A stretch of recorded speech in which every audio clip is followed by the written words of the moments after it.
I was really excited when I was invited to come and speak to you all this evening, especially as the theme of the night was tenacity.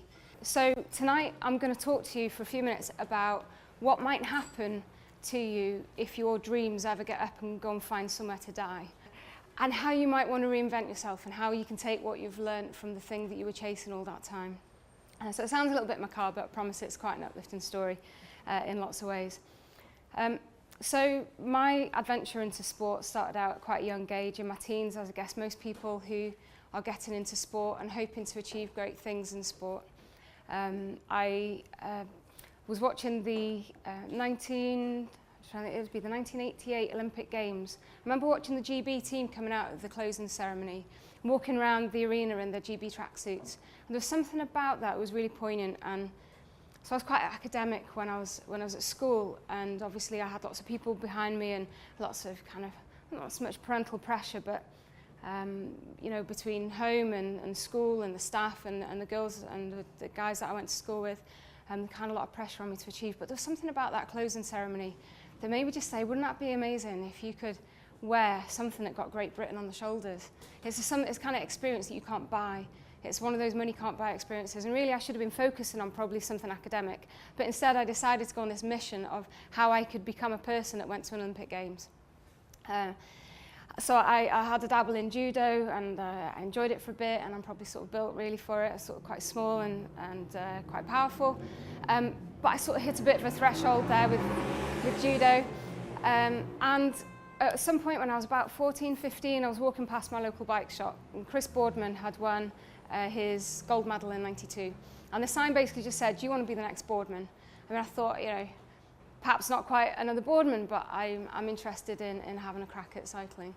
So I got in touch with my local club, and I got my dad's old bike out of the shed. It got handlebars, so it looked the business, and I went out with my pumps in the middle of November and freezing cold and took up cycling. And it was just one of those things that sort of suited me. It seemed to fit, and I rocketed up through the ranks quite quickly. So I was late to cycling, but I managed to get myself onto the GB team quite quickly, and actually within a year of taking up track cycling at the time that I was at university. So I represented GB in cycling from 1999 through to the beginning of 2004. So it was kind of 5 to 6 seasons. It wasn't a full 6th season, but that was my time in the team. And they're an amazing group of people. And at the time I used to talk to people about what happens when you're in a sporting team like that. And they used to ask me intelligent questions about kind of the cultures and the places you've been, the experience and the psychology of it all. And now people just say, so you know Chris Hoy, right? He's got huge legs, hasn't he? That's about where we're at now. So it's an interesting thing. So it wasn't this kind of really cool sport at the time. It was a real geek sport. It was like this tiny little sport that people weren't really interested in, especially track cycling. We didn't even have we had one decent track in the UK at the time. And the sacrifices that I had to make in order to fulfill those dreams. I was really dream chasing. I wanted to be an Olympian. But I didn't just want to go to take part. I wanted to stand on the podium. I wanted to win a medal. In fact, I obviously wanted to win gold. There's no point in turning up and hoping that you'll get a silver or a bronze. So I set aside my life, basically. I spent my whole time with like that dodgy tan that you get when you ride a bike in the sunshine. Worse still, as a cyclist at that time, you made sure that your shorts were in exactly the same place every day so that you got that really dodgy tan line. When you rocked up at a World Cup, you became that person that has really clearly been training in the sunshine. I used to do those kind of weights that were great at the time, give you that big ass and big legs, but I couldn't fit into a decent pair of jeans. But it didn't matter because I wasn't going out with my friends anyway. I didn't do the whole hair and makeup thing. I was always permanently skint because I was always spending money on bikes, entry fees, getting to competitions, accommodation, everything to do with bikes. So this was my life, and I basically set aside everything that everyone else wanted because I was pursuing this dream. And back at the time that I was in the GB team, despite the fact that there was funding in sport, the opportunities were still quite limited. So there's only one ride per nation at the Olympic Games. There's still one ride per nation at the World Championships. And you might have heard of somebody that I used to know in that team, pesky, very fast little sprinter called Victoria Pendleton.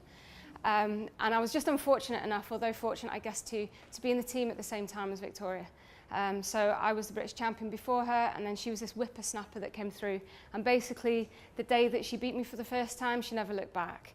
And for about the next 3 years, I was continually the silver medalist, which meant that I didn't get selected for the big stuff, And that really sucked. So coming second all the time is real pain, especially when you've got this big vision about taking home those gold medals and achieving the highest pinnacle.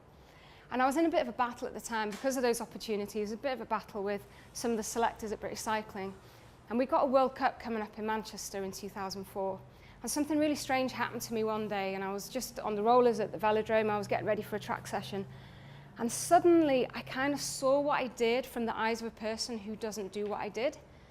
I noticed people charging around the velodrome really fast, and I thought, that looks really weird.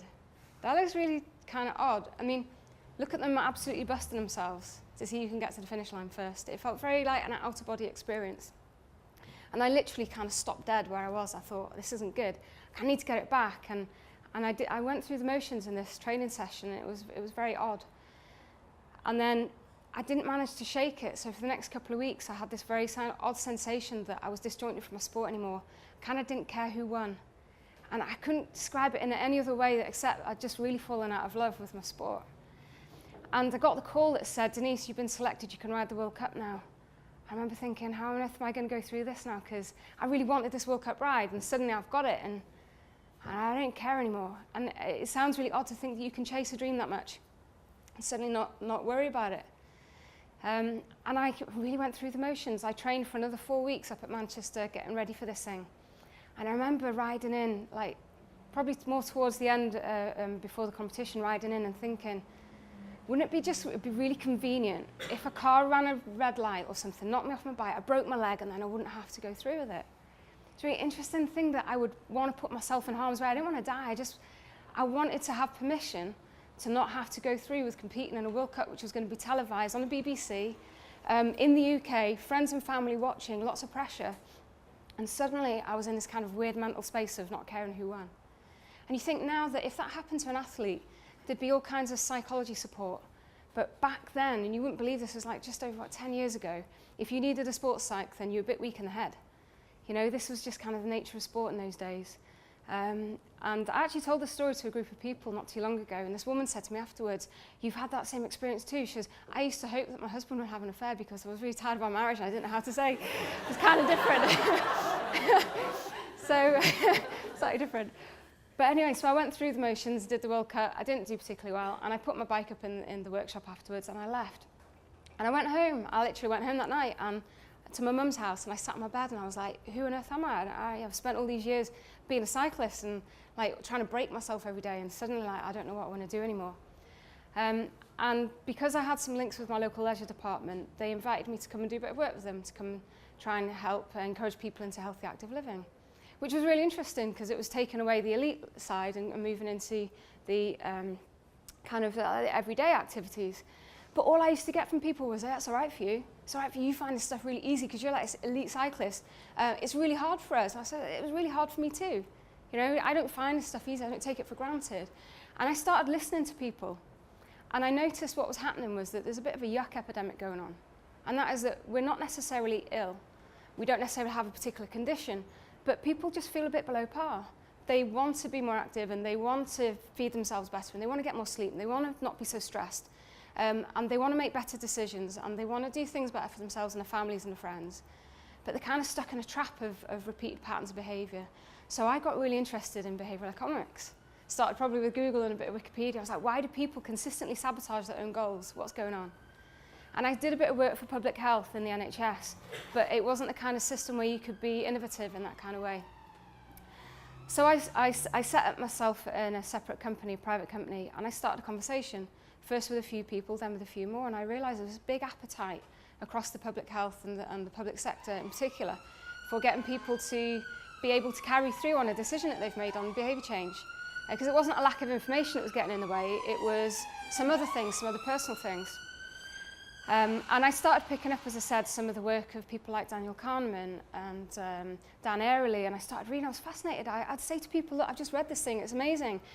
What would this mean for you in your stop smoking service if you were to take on this little bit of research and adapt it into your service?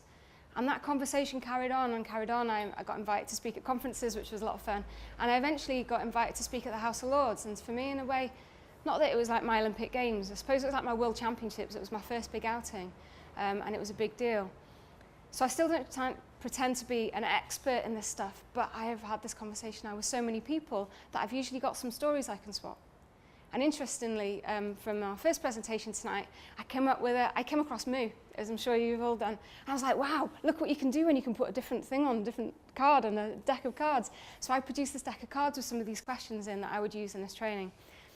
What I found was that a lot of the themes that came up consistently in those sessions I was running could be bucketed neatly. I mean, there's never anything which is so neat. Obviously, there's lots of crossovers. But I wanted to produce a framework that would allow services to basically say, look, there's this information out there. It's a bit like sports psychology. Once you've opened it and you know what the power is behind it, why would you ever go back to doing things differently before?